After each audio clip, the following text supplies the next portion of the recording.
This video will show two examples of how one can analyze the results from the Osteoporosis Canada custom form.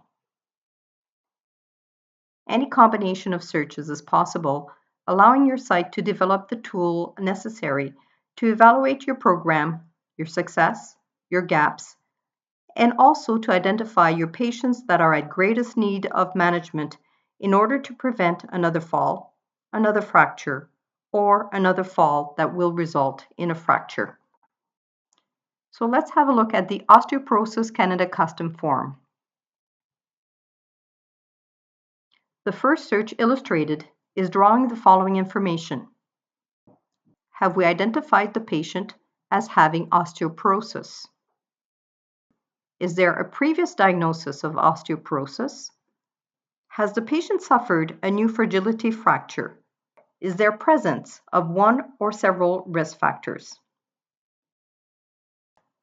Is there presence of modifiable lifestyle risk factors? Can our patient rise from a chair without using their arms and walk several steps? Is there physical evidence of possible vertebral fracture? Has a bone mineral density been ordered? What was the previous bone density fracture risk? And what is the current bone density fracture risk? And finally, was pharmacotherapy initiated or changed? So let's do the search. Let's go to Patient, Search, Osteoporosis, Custom Form Metrics. Let's perform the search. The search here is drawing from a list of demonstration patients. No personal health information is demonstrated here.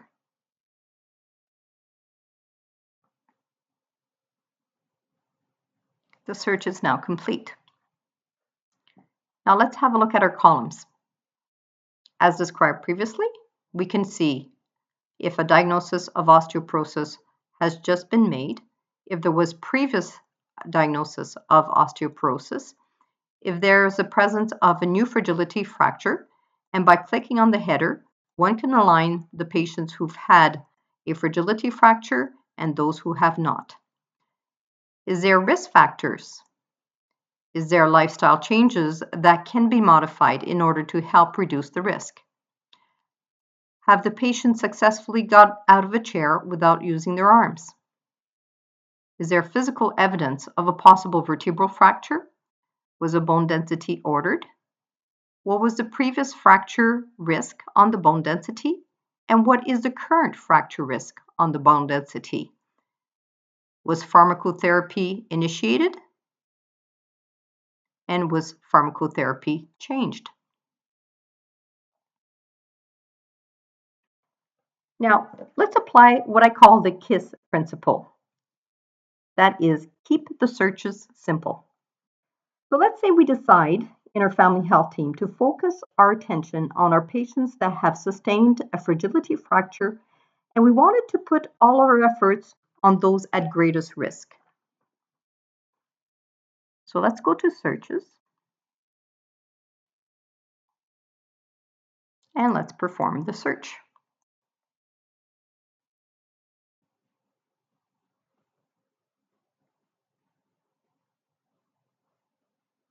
The search is now complete.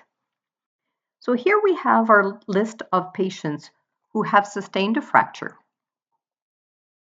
And again, by clicking on the header, we can see how many have sustained a wrist, vertebral, proximal humerus, pelvis, or hip fractures.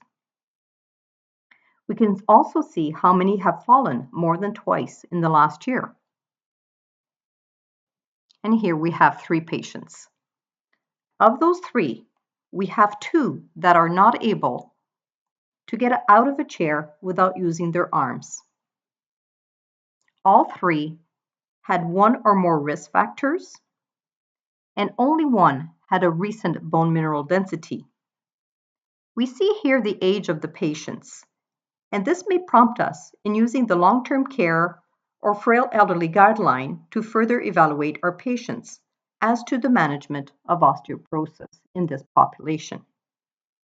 Tool number 23 is an encounter assistant that applies these guidelines as best as possible.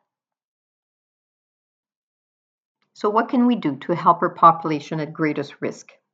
Well, we can either perform the Champlain-Lynn multifactorial risk assessment, as you see here, and this would be tool number 16 or 17 in an EMR format, or we could perform the 3 Ps, as you see here, and this would be tool number 18 in an EMR format.